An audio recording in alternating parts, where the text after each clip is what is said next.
A majority of patients don't need to get CT scans or MRIs. Dr. Michael Ellis is part of a highly trained team of specialists at the Pan Am Concussion Program.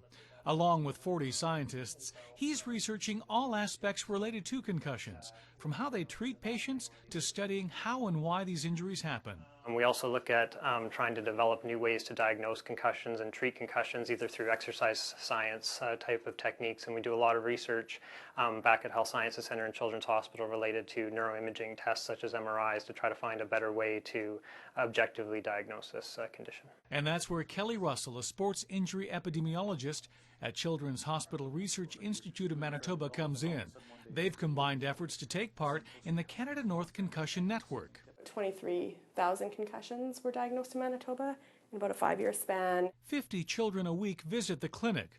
Russell's job is dedicated to concussion management and getting kids back to school after their concussion. The treatment is simple: no sports and cognitive rest, resting the brain, which isn't always easy. Taking away all the things that kids want to be doing, such as on their computers, texting, watching TV, video games, and then, as you can imagine, going back to school, it's also, you need to concentrate and pay attention and whatnot, and some of that can be a little bit difficult for kids as they recover from their concussion. The typical recovery period is 25 days, but that's impacted by other factors the team is starting to identify because of their research. Whether or not they're a female, whether or not they're a younger child, whether or not they have a past medical history of some conditions like ADHD or learning disorders. And we're starting to learn more about some of the factors that can predict whether or not someone will take longer to recover or develop what's called post-concussion syndrome.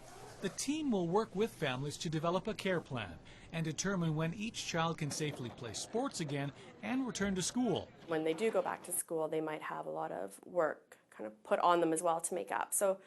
And we realize, teachers can't do individualized plans for all these kids either. So just figuring out how to kind of tap dance that line of what's realistic for the teachers in terms of the workload for the student. As the only provincially funded program of its kind, it's already proving successful with patients and research. The team is set to publish 2 reports in the coming weeks.